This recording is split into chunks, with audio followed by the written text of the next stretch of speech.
Sure. These two chapters were kind of the culmination of all the stuff we've been doing, right? Building up all the things together and saying, this is what happens, white fragility. And really trying to explore us, where it is that we become fragile, where it is that we begin defending ourselves, where it is that we run away and hide. And so I think my favorite story of the whole book so far was at the end of chapter 8, where she tells the thing about having the group of people together, and she's asked the question, how often have you given white people feedback on our unaware but inevitable racism and have it be effective? And the consensus was rarely, if ever. Is that an amazing statement about us?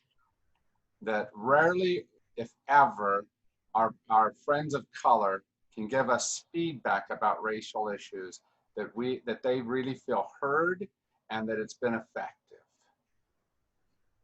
Is that just an incredible thing to you? Yeah. And then she followed it up with another question. What would it be like if you could simply give us feedback, have us graciously receive it, reflect, and work to change the behavior? And the one man said, it would be revolutionary. Revolutionary.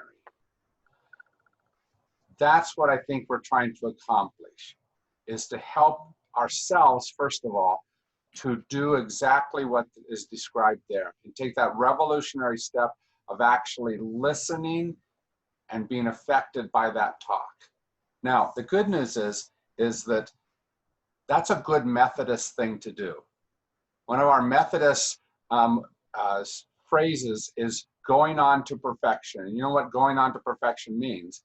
It means that when somebody talks to you and says, hey, I don't like that about you, you listen. And you actually let their talk affect you. And too often we get into the other mode of saying, well, look, you got to prove it to me, or you got to show me why, or you know, we do all those things that instead of letting that talk change us, we fight it. And so I want to enter into a time of really strong and personal and deep reflection today and try to figure out how it is that we have and how it is we continue to do that. Because as long as we're unintentionally, as long as we're not aware of what's going on, then it's going to be harder for us to step into that space with others and help them to be open to the feedback that's being given to them. The person I told you about last week, his name is Mark. We've continued that conversation, and it has been an ongoing battle to try to help him not become the defensive thing, the hiding thing, the I don't want any of that to be true. But part of what's helped me is you guys in this class being very honest and reflective about yourselves, so that I could be honest about reflecting that back to him, right? So that when he became defensive, I could step into an honest place where I helped him to step away from the defensiveness. That's what I hope we develop in all this, so that we have better, stronger, more effective conversations with our friends. Does that make sense? So to do that, I think we have to get past all the things that he talked about, she talked about specifically in chapter 9 about white fragility in action. And specifically, I want to think about those 4 different lists that were there. Okay, do you remember? Common emotional reactions we have, and you could have named those without seeing them, or at least part of them, right? You could have guessed: blaming, accusations, running away, those types of things. And then it's and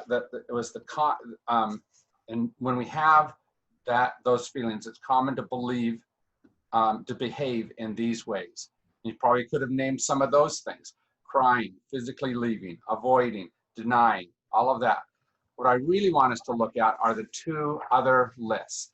Those start on page number 119 if you want to look. Right. And if you don't have your book in front of you, I'm gonna show you up here that list. Oops, I don't know what just happened, but somehow we got music. Hold on just a second. Sorry about that.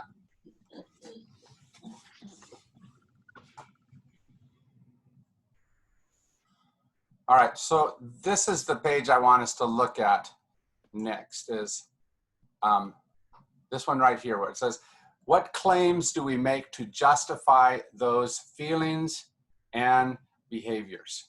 Right. And I want you to just kind of read silently down through the list and mentally check off sometime when you used those behaviors, right? Those claims.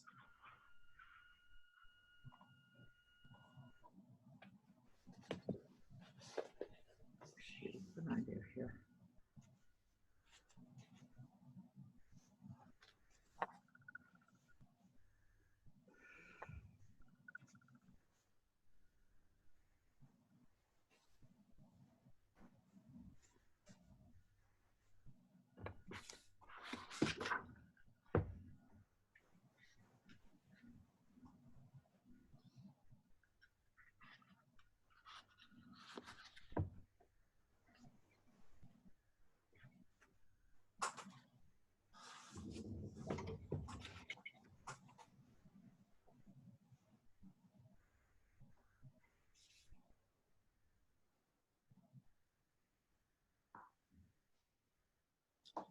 All right, have you gotten to the end of the list? Yeah. Tell me where it is that in your past somewhere you've been guilty of using some of these claims to avoid the conversation that was in front of you, to behave in some way that withdrew or didn't deal well with the issue at hand. Go ahead, Art. Yeah, I'm going to say I see you misunderstood me. I think I find myself, not being able to explain what I feel is accurately one time, and also that was not my intention. Are two big ones. Plus, I disagree. Yeah, and knowing you as I do, Art, I think you're probably right that in most cases, if you're talking to someone, it's not your intention to be racist, right? And I think you try to be understood as a general rule, but I know your daughter well enough to know that you don't always make yourself perfectly understood. Children. And in racial issues especially, we get into those spaces where it may not be my intention to be racist, it may not be my intention to take advantage of this or to force myself on you, but we easily do that. As a well-educated, knowledgeable religion person, when somebody talks about the church in certain ways, it's easy for me to get defensive about that church rather than hear how it is that the church has been complicit in all of this. I got to say that's what reading this book and others has helped me just recognize what those phrases and statements are that can be viewed as racist. Yes, absolutely. Laura. So I was going to add, it was kind of funny, but Dad jumped in ahead of me, but my two responses were going to be exactly the same as Dad's. Interesting. It's not my intention, and you misunderstood me. And I think I still struggle a little bit with recognizing that was not my intention is a defensive response. Mm-hmm. I still in my head want to say, that's just clarifying. I used the wrong words. This is what but I really do believe it is a defense response, but I struggle with that. Yeah, I think what it is this. It's not necessarily in using that phrase.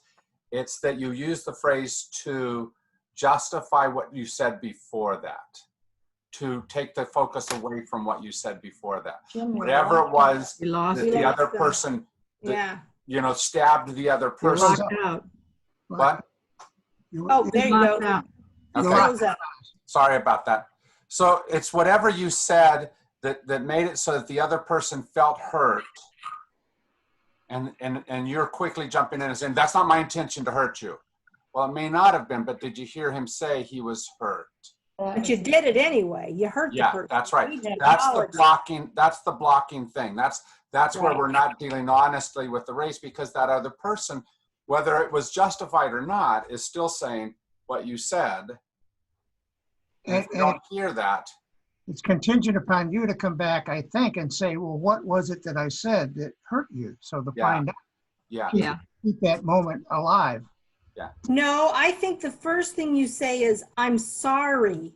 yeah, And you acknowledge that they were hurt. You don't immediately say, that was not my intention. You have to jump right in and say, okay, I just hurt you. I apologize. Yeah. Then follow up is, can you help me understand what I did? yeah. Because if you just come in with the not my intention, if you're not careful, it shuts the person up.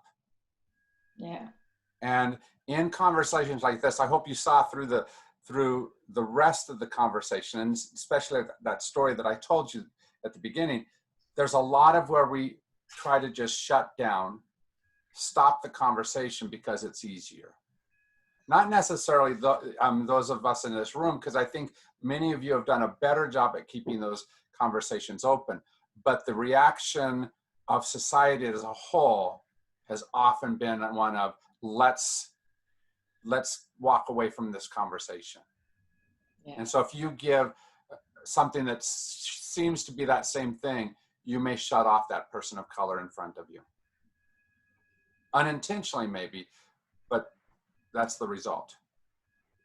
Which other ones of these have you at some point or another either said, felt, acted, or maybe even just thought in the middle of the conversation, even if you didn't act on it? Well, the first couple come to my mind are, I know people of color and I marched in the 60s, Sure. which is, some kind of justification for the fact that I'm not actively doing anything to change the system Yeah. as it is right now. So it's an excuse, pardon me. Yeah. We put our credentials out there as if that makes it all better, instead of saying, oh, right now there's something more to be done. No, but I don't know which one of these fits, but there's always the case where you get to a point where people say, I really don't want to talk about this anymore. It makes me uncomfortable. Well, discussing this is, if it's making you uncomfortable, tell me why it's making you uncomfortable. What it is about this discussion about race that makes you feel that I'm judging you or I don't know you. Yeah. Yes, thank you. And that uncomfortability we've often used to run away and stop things. Yeah. Where in reality, that's why things have not changed as much as what we wish. Go ahead. We all suffer under this, I call it this Christian perspective. And there's another side to the Christian perspective, but this, which is don't offend people. You want to be polite all the time. Yeah. And, Laura, when you said the first thing you need to say is I'm sorry, which is exactly correct. If you've hurt someone's feelings, I'm sorry. Explain to me. Tell me what it is about what I said that hurt your feelings. Yeah. So where else that's have where you explore, but rather than walking away, which, Where else have you responded to a person of color in one or another of these ways? Somehow hurting that conversation with them.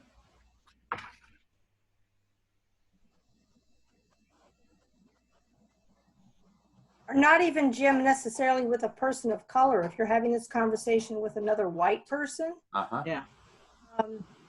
And I was thinking that that making them uncomfortable, you're in a social setting, everybody's having a good time. Maybe people are having some drinks and somebody makes an inappropriate comment. If I'm in that situation, I'm thinking, wow, that was really inappropriate or offensive, but I'm not going to draw attention to it because everyone's in this party atmosphere and it would just make everyone uncomfortable. That's a hard one to get past. It is. No doubt about it. We want to be both liked and efficient in our society. And when we do something like that, it stops both of those things. And Jim, one that I just saw that I don't think I've said, but I've thought about it a lot of times, is some people find offense where there is none. Yeah. You know, I find myself thinking now that, you know, this isn't such a big deal. What have they all been out of shape for? Yeah. You know? Yeah, I had that this afternoon from my friend Mark, who said that. But I don't want to point the finger at Mark. I want to keep it pointed at me. And the reason I recognize it is because I've said that same type of thing around issues, where I see somebody talking and they're expressing something that is deep and real. And I'm going, yeah, you're just taking offense, right? If I'm not careful, for example, with my wife, I do that, where she's talking about something that's important to her. And I know it's not as big a deal. I know I didn't mean it the way she took it or whatever it is. And if I'm not careful, I try to derail the conversation rather than hear the heart.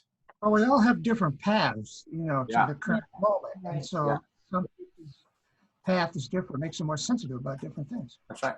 But the whole idea of the story that I told you about John Wesley is it doesn't matter if you agree or not. If the other person says, I think you stepped on my toe, part of what we're trying to do if we're going on to Christian perfection is we're trying to figure out, okay, what do I do to make it so that I help this situation, help this hurt, help, even if I'm certain that I didn't do the toe stepping.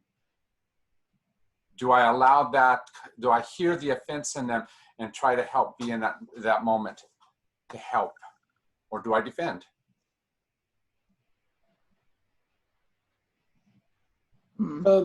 I would like to offer a couple of thoughts that have helped me, I think, in some of these cases. You hear me? Yes. Is the switch from you did to I feel. Uh-huh. To take the accusation away out of it completely, and then a way that I also have, let me repeat what I think I heard and see if you can come to some equal exchange of what is going on, and then move from there. Because too many times there's a misinterpretation or misintention. Or if it's something, a lot of these are you are, but then it feels like I don't feel, because I have to sometimes change that to what I think I heard was or is. Help me understand if that's correct. Yeah. Yeah. So the tactic here is being very careful how the use of words is included. Right. Because as Summer said, this is not just with Black people, it's the people we live with every day, or people we're doing business with, or negotiating with on something. It keeps it in a civil reign rather than in a contested reign. And I think why that's important, Mike, though, for especially the people in a conversation like about racial issues, is because very often in racial issues, we are further apart from each other. We don't know each other as well. We're not as close and intimate. And so it is very easy for us to talk to each other, not on the personal level, but on the argumentative level. And so, which easily slips into us against them. And we have got to figure out how to not do that. And help our friends to not do that. Because as we have conversations with who we would think of as our racist friends, they're going to easily slip into some of these same patterns. And if I can recognize it in me, then maybe, and be working on how it's come out in me, then maybe I'll be able to recognize it in them. Both to try not to trigger it, but also to try to speak to it in a way that helps them to step beyond it. But part of what you're talking about too is going beyond just these claims that we have and into the fourth area that they were talking about, and that's the framework of assumptions. Because ultimately, it's not these that are the worst. It's what's underneath it, the framework that says there's something deeper that I'm not going to reveal to you at first glance. Okay, so today part of what Mark did was racism is a simple personal prejudice.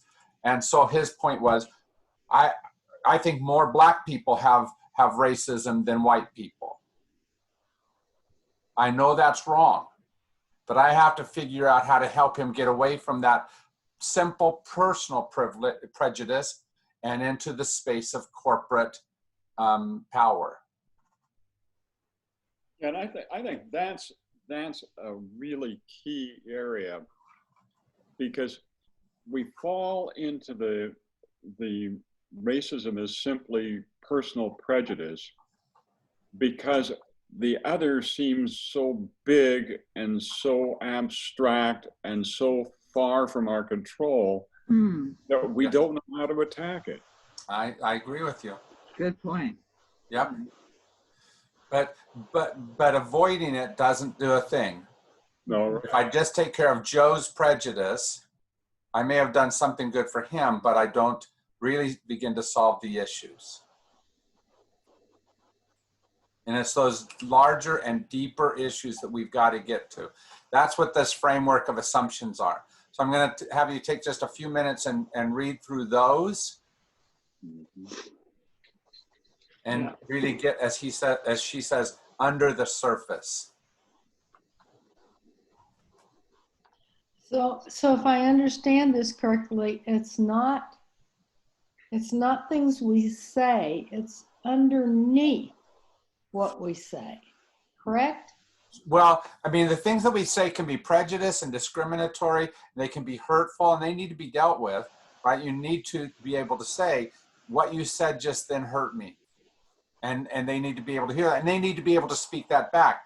But that doesn't solve the deeper issue of where racism happens, right? Because I might be using that, you hurt me right now, you made me feel bad, in order to divert you from the deeper issue of where I was benefiting from a racist position.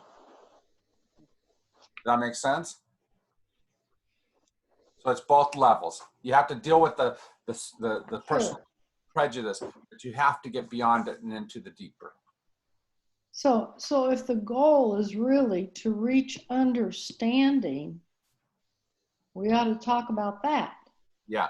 And my goal is to reach an understanding about these issues. That's right. And really more than just an understanding, it is to change our society. So that I can change the way.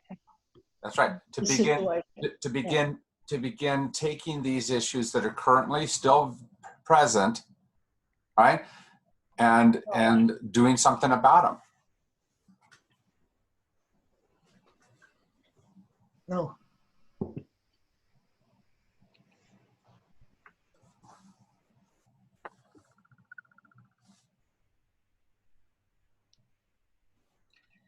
Yeah, you know what? I can't hear you. Assumptions under. Oh, I'm sorry. No, I couldn't hear Art. I was just. Can you hear me? I was just going to say. I just noticed something. Racism is conscious bias. I have none, so I'm not racist. Right. I think that was a position I took for a long time. Yeah. Not realizing the intrinsic underlying biases that I harbor because I exist in this culture. Sure. It's been a real awakening for me. The good news for you, Art, is that you came by it honestly. We taught a lot of that and felt good about ourselves doing that. Yeah. But that also made it so we hid a lot of bias, a lot of racism. Yeah.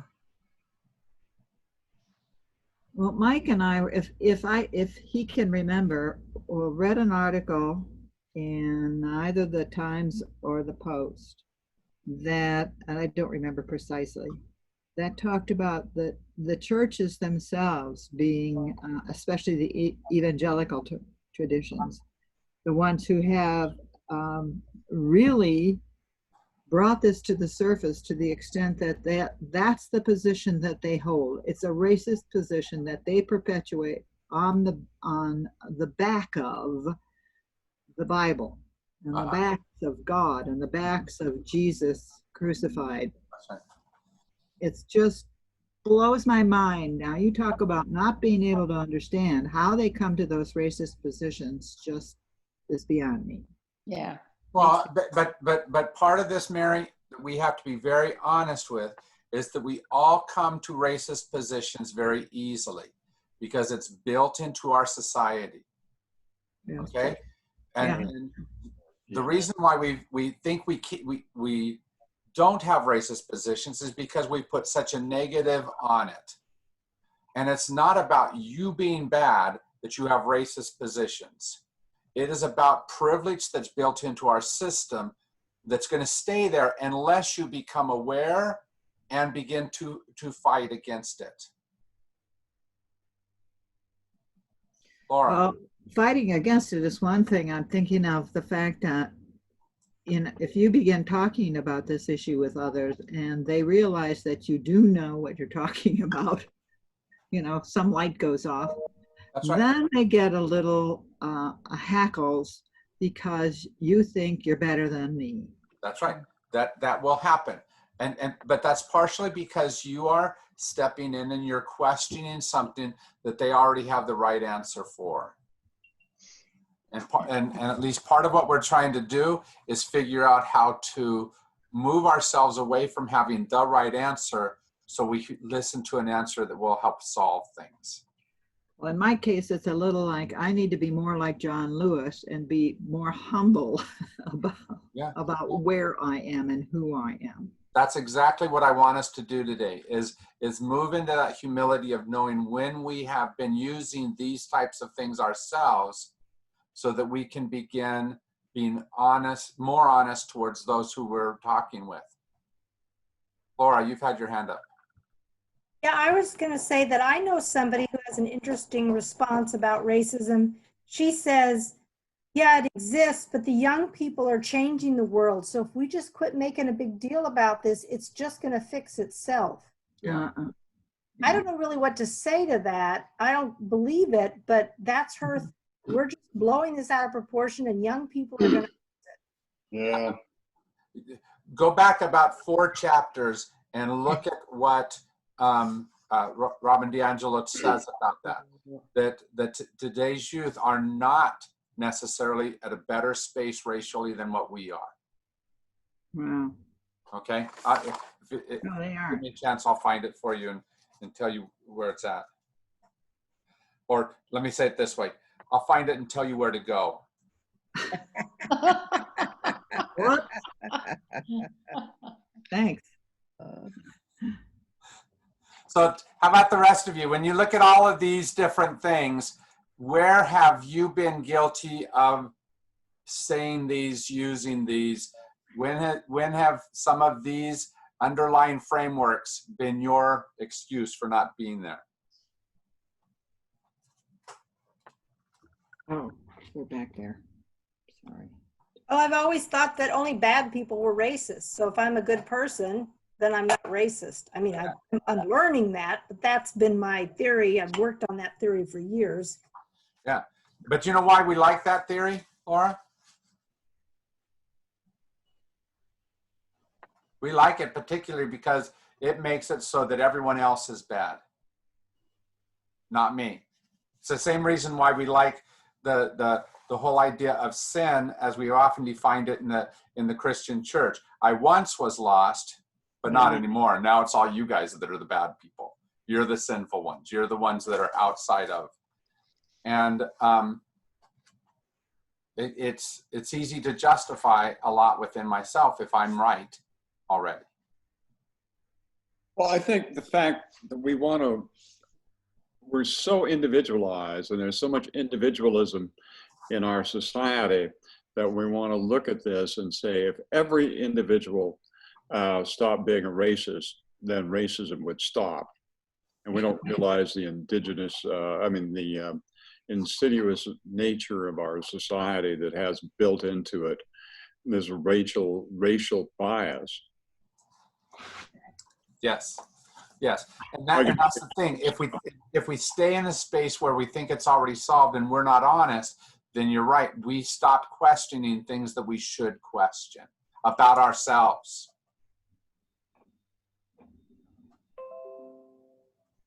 Now, if you wanted to talk about young people, when I was looking at page 35, the young people that I know, if they're sitting in a cafeteria, which they aren't these days, but if they're hanging out somewhere, they're hanging out in groups of their same racial orientation. They aren't any different than we were when we go hanging out. I'm going to challenge that just a little bit, although I think you're right. Remember, we grew up much more in an America that was 90% white and 10% black, pretty much, right? That is not where these kids are growing up. These kids are growing up in much more mixed race spaces. And so they truly do have friends of different races in ways that we didn't.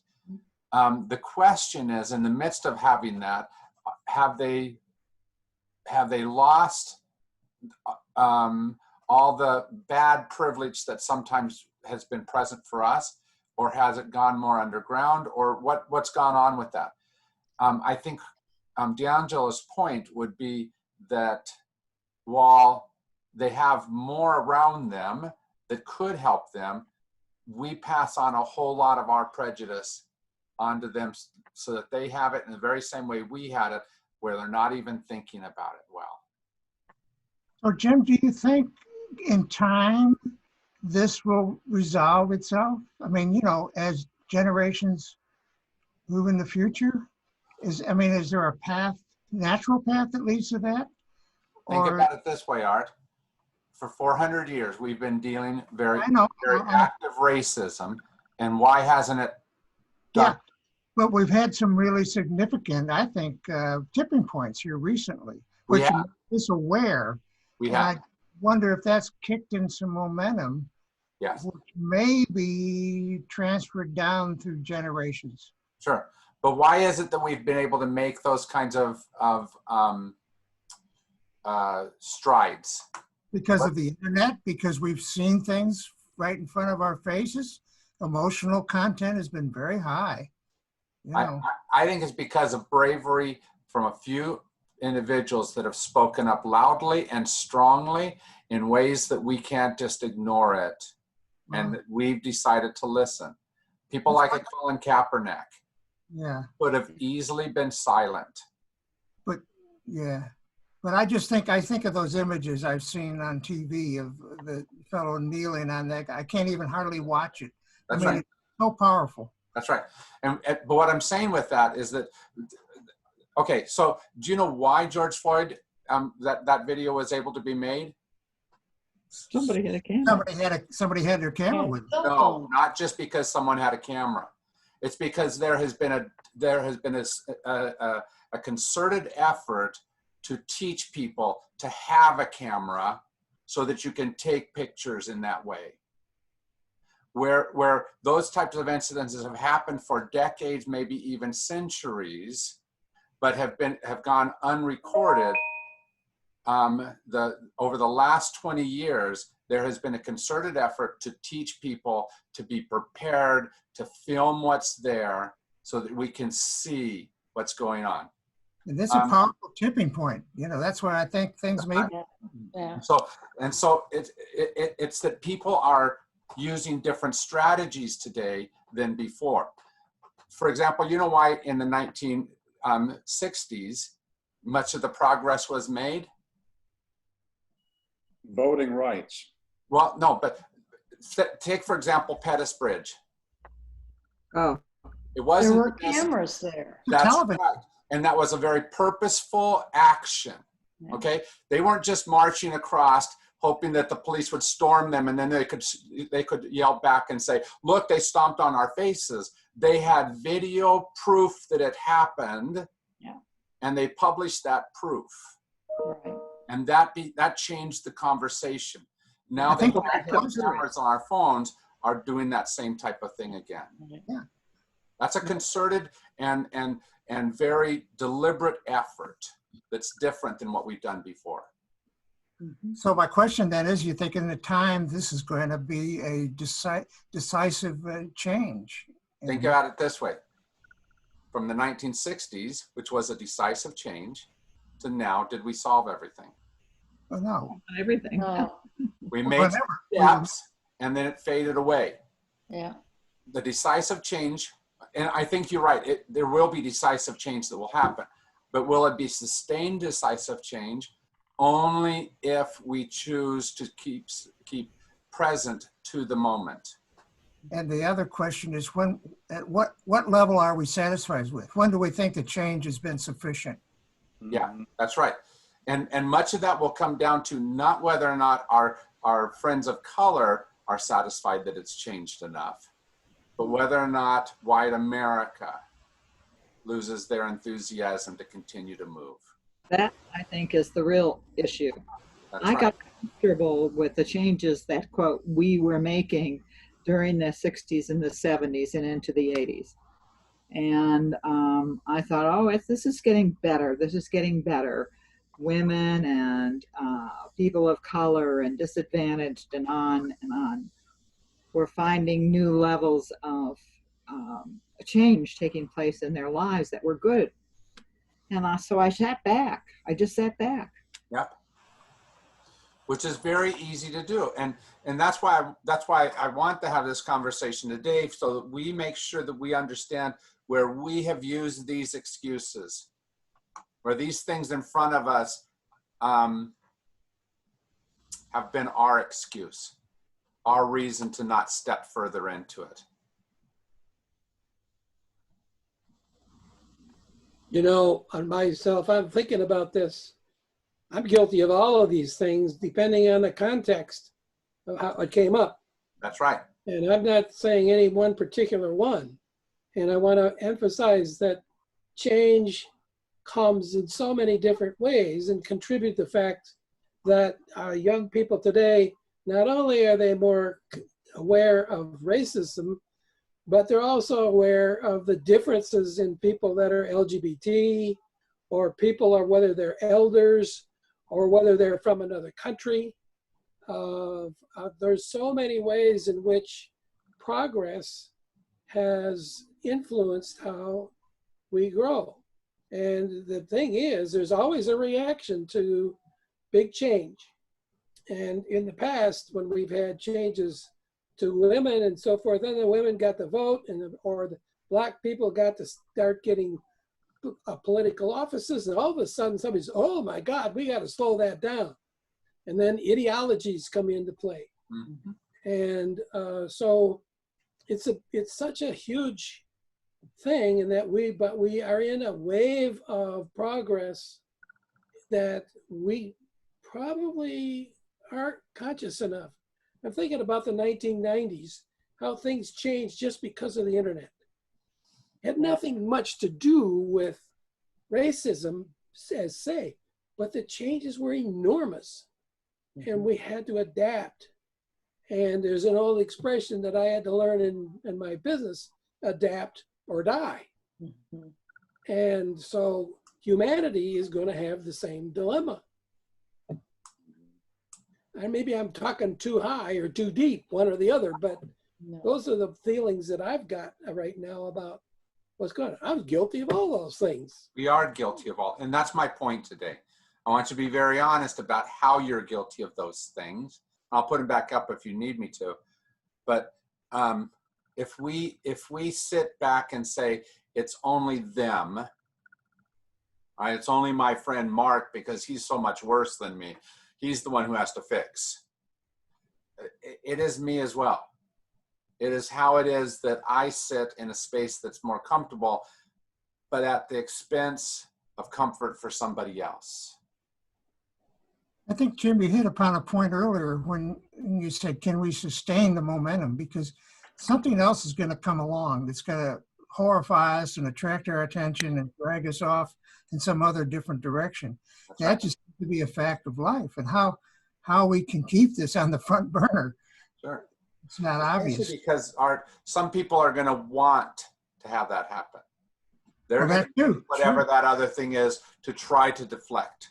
Well, our president is great at doing this. You Yeah. know, that's, Oh, boy. The art of deflection. Yeah. He's a master. Yeah. And we're I going have to a question. we're going to have to work hard to keep this there.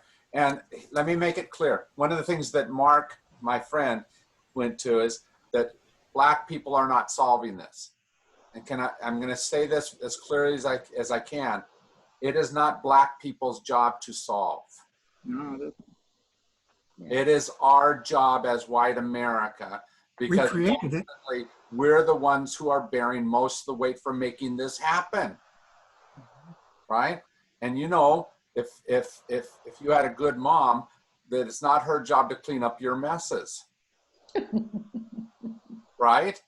It is your job to clean up the mess that you have made. And we, white America, have made much of this mess. So we have to work hard to do this, not expect. And not that they will be they won't be passive actors in this. They will want to be involved. But we have to be involved in this. We have to help our race, our folks change. And for so long, it was the idea of a simulation. You know, and that's how we wanted. We wanted them to, like you say, it wasn't our concern. They just had to kind of join in with us and become white-like, you know? Yeah. I did learn that from my mother, Art. Yeah. Oh, yeah. It was prevalent. I mean, you know, Yeah. look at Obama, for instance. Yeah, why can't they speak English down here? Why do we have right. a ballot in 2 languages? What's all this chitlins and stuff they're eating, you know?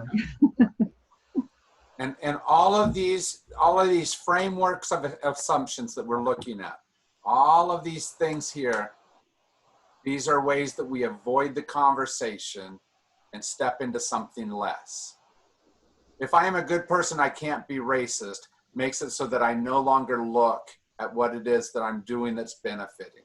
How am I perceived by others is the most important issue? Well, maybe not, because maybe it makes it so that I don't talk boldly to someone and say what you just said is inappropriate, right? And that person may not like me after that, but it may be what I need to do. As a white person, I know the best way to challenge racism. I may know a lot about that, but am I listening to somebody else who may have other ideas? Better ideas. Does that make sense? I can use any one of these to deflect part of the conversation towards somewhere else, or I can take them in and be changed by them. Wow. There you go. What do I do with a neighbor who is basically Mexican descent, but who has incredible prejudice against her own people? Yeah. You know, it kind of blows me away. I really don't know what to say. And she's so certain about everything. Okay. And her prejudice is about her own people, not me or. Yeah, this is a really typical dynamic. It happens in most races as they integrate into the United States. Those who have made the transition, Made it. Yes. who have stepped into the new definition of what their race needs to be, which usually means they've shed off their ethnicity and become white. But she's born and bred in this country. I get that. I get that. That's what I'm saying. Then they take on that which has allowed them to find legitimacy, and they take that on as that's the only way to be legitimate as a Latino or as an Asian or whatever it happens to be. Okay, and the conversation that ultimately has to happen there, although there is some things that part of what they're saying is that part of what their newly arrived Latino family are doing, that's not going to help them to do really well right now. That's going to get in the way of them integrating. It's going to slow down their process. But it's also saying, if you're not careful, that which you are is illegitimate, is unwanted, and you don't want that. That's never the thing you want to say to somebody. I wonder how many of us are attracted to Obama because of his pseudo-whiteness, because he looks like a lot of us, and acts like a lot of us. Yeah. It has got to have a very strong appeal for people. That's right. There's no doubt that Obama was able to be successful in ways that a blacker man would not have been able to be successful. Mm-hmm. His mother was white, that's why. Uh-huh. Uh-huh. It's always been interesting to me. Go ahead. It's always been interesting to me that everyone calls Obama black. I think that's pretty universal. But he's half black and half white. How come we chose the black half to label him? That goes way back to most of our prejudices, right? Where we decided that any piece of black makes you completely black. Yeah, you had to be. Here's the bottom line about it. Okay, my heritage is pretty white, but I am guessing that I'd be very stupid if I thought that there wasn't some black in there somewhere, that there wasn't some Native American in there somewhere, that there wasn't Asian in there somewhere, if there wasn't Hispanic in there. Now, we may not be able to identify that at all, but I'm almost certain it's there. Yeah. But part of the reason why we don't identify it is because we've probably gone through a couple hundred years of denying actively that any of that happened and hiding Tio Juanita under the rug so that we didn't have to admit that that was part of who we were. Well, now you can get your DNA tested and find out. Yeah, You can know. Right? Now you can. Scary thought. Right? This work, being very honest about ourselves, is challenging work. Because again, we easily go back to the people who are worse than we are. The people who really need to be fixed. Right? I'm going to have a few of those in your circle of friends. Trump. Yeah. And that needs to happen.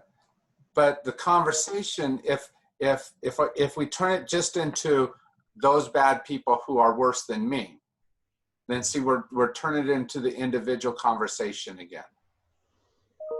And it's got to be the larger conversation about how, as a whole, we have a system that is working for some of us at the expense of others of us.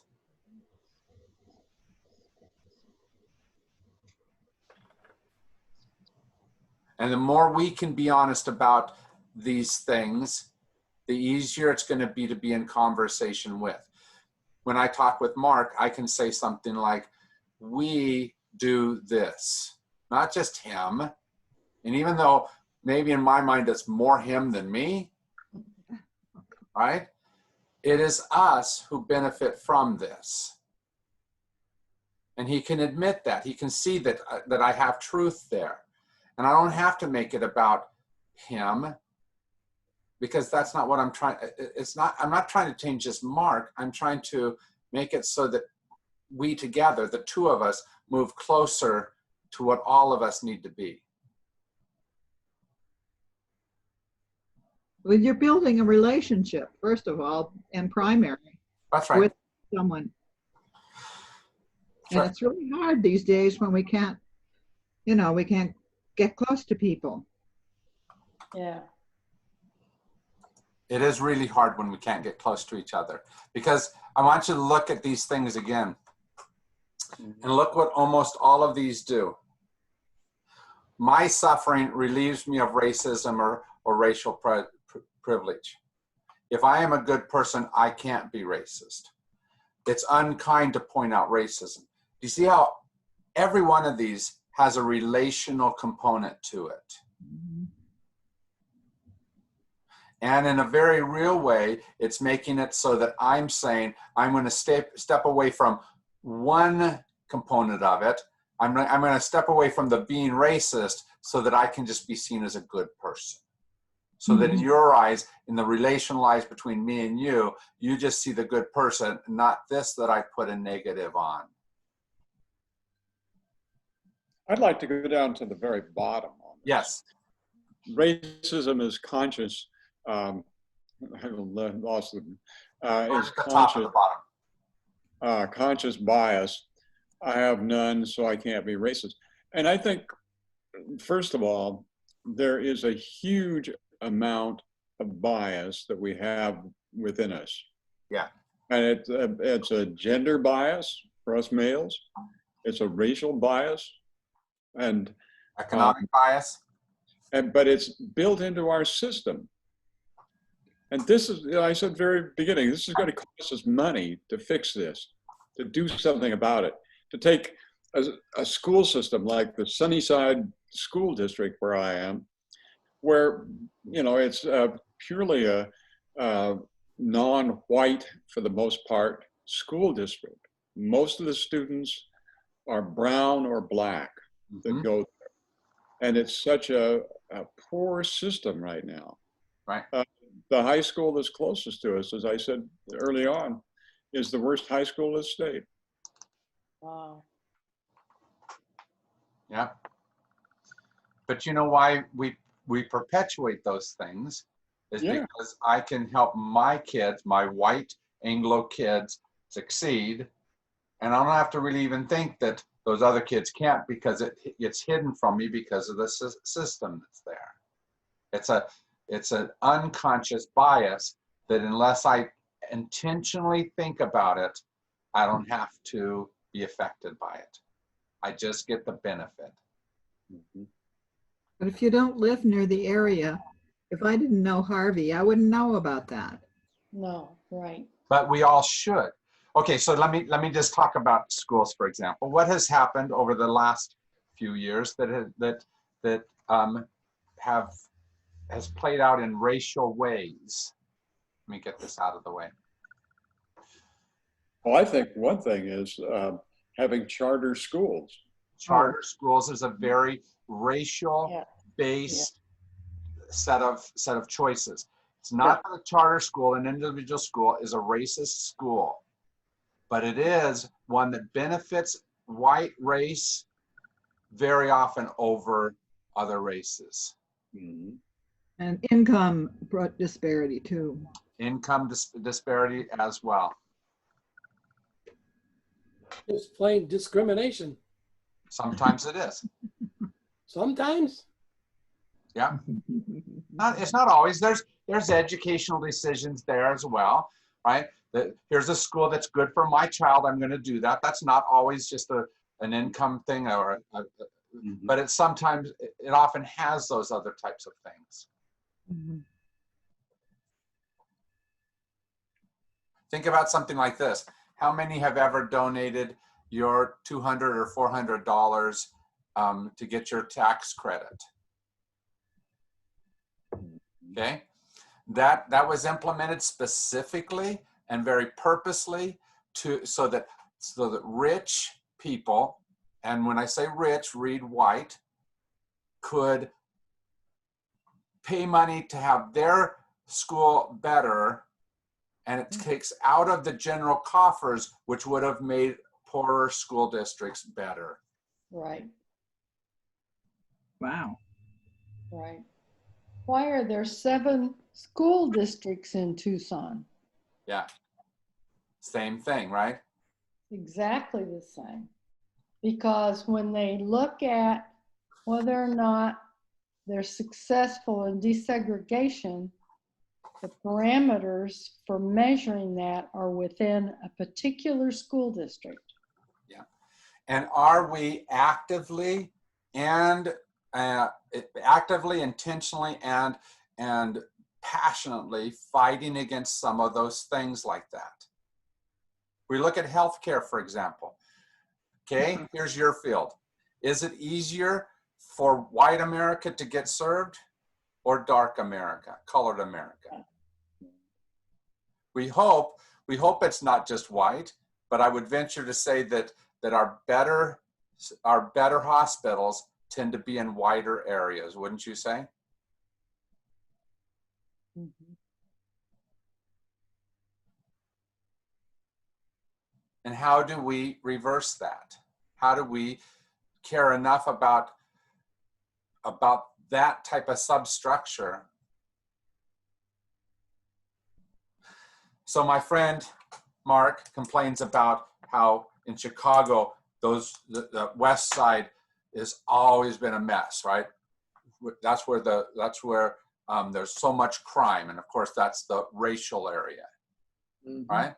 So how much more are you spending to be able to build up the superstructure of that area so that those kids are not as much disadvantaged in their growing up? Do we care enough to make that investment? Or do we perpetuate the myth, the story? Well, that education structure in the West Side, simply because I went to McCormick, even though it was a while back, what happens is that the police won't even go into certain areas. It doesn't matter how much you pay them to go and protect people. People will call and say, you know, there's a big, huge drug deal going down in my block. And they'll go, good luck, lock your door and turn off your lights. Kind of advice that they seriously get, because no one's going to come and change that circumstance. Yeah. And I mean, so it's a biggie. I wouldn't want to be the gal who's mayor. Wow. right. And Yeah. so how are we not necessarily going in with police to change that, but with all the social services, with all the things that might make it so that some of those things aren't working? I mean, those negative things aren't working. How do we change it to the positive things that can work differently? In most cases, in the United States, we spend much more in a white neighborhood on superstructure than in a black neighborhood. Oh yeah, try to get your potholes fixed in a poor area. Yeah. Yeah. True. What if we start reversing that, or at least bringing up to equity? What if we fight for those types of things?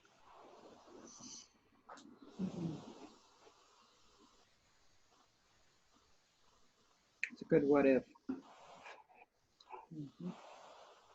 But see, that's all part of where systemic racism plays out. And we have to be honest about where it is that we have been using these excuses, this framework of assumptions, to make it so that we're not dealing with it. And it's hard questions, right? They really. We've spent a lot the last little while, especially since 9/11. We spent a lot on war at the cost of what not being done. What haven't we been paying for because unbudgeted war? What? An unbudgeted war. An unbudgeted war. And we have spent a lot of money on that in order to assuage our fear, in order to beat the enemy, whatever it happens to be. At what expense? And do we There are people out there pointing out the priorities. Yeah. And so when we get in a predicament like we are in now, that's right. People have time to reflect on that. That's right. And I think there is the opportunities. That's right. But sooner or later, if we spend a lot of money over here, we won't have money over there. Yeah. And there's going to be those that are going to stand there and say, now you got to save money. So key to all this, and we're at the end of our time, but key to all this is us being honest about ourselves. So at the end of class, I am going to send you all of these assumptions. And like I put the assumptions on one sheet of paper for you, you can tape them onto your refrigerator and go back and revisit them. And just keep challenging yourself to not slip into those assumptions. Challenge yourself to keep moving intentionally into a better space that way, so that when you get into the conversations with Mark or whoever it is in your life, you can be at a better space to be able to talk with them.